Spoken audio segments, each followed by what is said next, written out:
Welcome to week 4 of the Every Bit Counts Challenge. My name is Mimi. Welcome to my home. On day 1 of week 4, I picked up a bushel of green peanuts, a family favorite. Down south, we love our boiled peanuts. There is the bushel bag. You need salt, water, and peanuts. Now, I did cook 2 pots outside on my propane burners, and then the other 2 pots I cooked inside on the stove, and that is 1 big bushel. We do these every August, September when the peanuts are done, and we put these in the freezer to enjoy all during the winter months. And they are so delicious. Now, if you didn't grow up with these, you probably are not going to like them. This is a southern delicacy. But you just boil them for about 3 hours in that really salty water. I added a cup of salt per pot.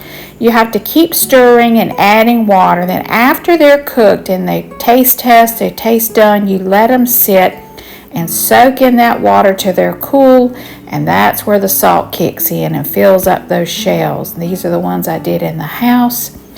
So after they've completely cooled, then I pour off that salty liquid, and then I bag these up in quart bags or gallon bags and store these in the freezer. So this batch was done for me and my husband and my dad. Guess what? Day 2, I had to do a whole bushel for the grandkids. My son Philip has 5 boys and they love peanuts. So this is the stash that I gave some to my dad and some to my other son, and then these go in the freezer for us to enjoy throughout the year. So day 2 did it all over again, but these boiled peanuts are going to the 5 grandsons.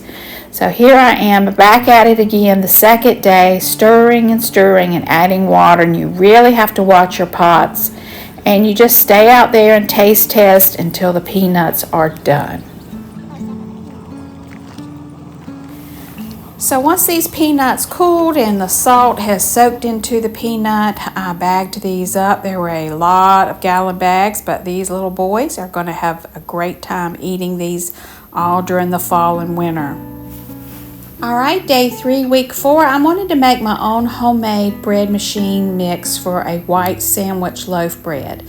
So these are the ingredients. I'm going to be bagging this up in quart bags and also mason jars. So here are the ingredients for the dry mix. You're going to need some all-purpose flour, sugar, kosher salt, some instant yeast, and a dry powdered milk. So we're going to measure these ingredients and put them, some of them are going to go in the glass quart jars and the rest are going to go into Ziploc bags. I have more room to store Ziploc bags than I do quart jars right now because my pantry is quite full. So I'm spooning in the flour to measure off. That way I don't pack it down too tight. And then I'm going to add in 3 cups of flour to this bowl. Next, to the mixing bowl, I am adding 2 tablespoons of the powdered milk. I love the Nido Forticata dry milk. You get that at Amazon or Walmart. It is whole milk, and that's why I love it. I'm going to be adding in 1 tablespoon of sugar, 2.5 teaspoons of the yeast, and this is instant yeast, and then 1 teaspoon of kosher salt. And all of this gets in the mixing bowl. We're doing 1 recipe at a time, and then we're going to pour this in the jar. But first we've got to whisk it all together. Now what you're going to be able to do with this is just dump a whole packet or a whole jar in the bread machine, add in your liquids, and then cut the bread machine on and you're good to go. And that's just my goal, to be able to make it convenient and easy, but I would like to start baking my own bread instead of buying any bread from the grocery store. So just put on a lid, and I've got some really cute labels. I use the Walmart brand lids for this. They're inexpensive and you don't have to worry about canning, so I like to use those for my lids for the dry ingredients. Got some pretty labels. So on the label, I will label what this is and then what you need to add to it: 8 ounces of water and 2 tablespoons of butter. And then we've got all of our bags here that I've got stored in a container in the pantry. and all the jars. So that was day 3. I was real pleased with myself. I've got a lot of bread. If I do one a week, I've got quite a bit stocked up right now. And then when this runs out, say in January, I can make another batch. And I did make one loaf of bread, and it was so good. I'm telling you, this is worth $1 million when it comes out hot out of the oven. Delicious. So day 4, I did the homemade cornbread mix, like the Jiffy cornbread mix. So with this, you're going to need some yellow cornmeal, regular cornmeal, not self-rising. And I am using self-rising flour and then sugar. So I've measured in, this is all going in the quart Ziploc bags. Measured in 1/2 cup of sugar. And then we're going to put 1 cup of the self-rising flour and 1 cup of the cornmeal in the bag. And that's all you need. And so I'm just mixing this all together. I will put a tag on it and what you need to add to that to bake some cornbread. So I made up 10 packs of these with items I already had on hand, so I didn't have to worry about buying anything.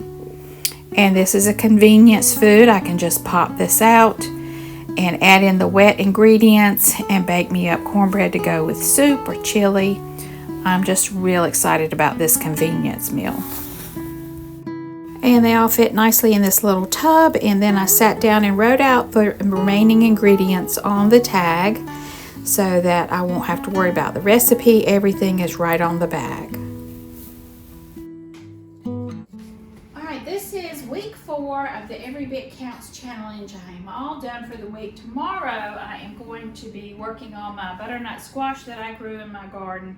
I'm going to go ahead and bake this tomorrow, and I'm going to scoop out the meat and freeze it, and then come October, November, when I want to start making some pumpkin pies and pumpkin desserts, I'll have this in the freezer ready to go. So that's my project for tomorrow. Today I did the cornbread muffin mix. It's very similar to the Jiffy muffin mix, and I had all the ingredients here, so I didn't have to go out and buy anything. And I love the fact that all I have to do is dump this in a bowl, add in an egg, a cup of milk, a 1/3 cup of oil, mix it, and bake it in a cast iron skillet. So I have 10 packages to last me for about 10 weeks, because I'll try to do this once a week, just like I'm doing the bread in the bread machine. I've got all of these packaged to go. This is my bread machine, and I absolutely love this bread machine. It makes a nice big loaf. And so all I have to do is dump one of these mixes, add in the water and the butter, cut it on, and forget about it. And I love that, because I am so busy with grandchildren and my craft projects. This is perfect for me, this type of meals. So stay with me, make sure you subscribe, because I'm going to be really searching for some cookie mixes, some oatmeal, breakfast oatmeal packets. I don't like the over-the-counter oatmeal packets, so I want to make my own. I want to do some brownie mixes, and whenever anybody comes to my house or I meet with friends, I always like to give them something that I've made, whether it be peach jam or salsa or relish, chow chow relish. So this is a great little gift that you can give somebody, a friendship gift or whatever. But at Christmas time, I'd really like to do some of these mixes to put in baskets to give as gifts. So make sure you're subscribed. Make sure you follow me on Pinterest. That's where I get all my ideas, and I'll be pinning away. So, and I'm headed next week to the mountains, and I want to get apples. So make sure you hit that notification bell, and I'll be doing canning apple butter, applesauce, apples with cinnamon. So you don't want to miss that. So thank you all for watching these videos. Thank you to all my new subscribers. I'm so glad you're here. I want to thank Jessica again, Three Rivers Homestead, for hosting this. I got so much done during the month of August, and I'm really very, very thankful. So again, thank you for watching. Hope you all have a very blessed day.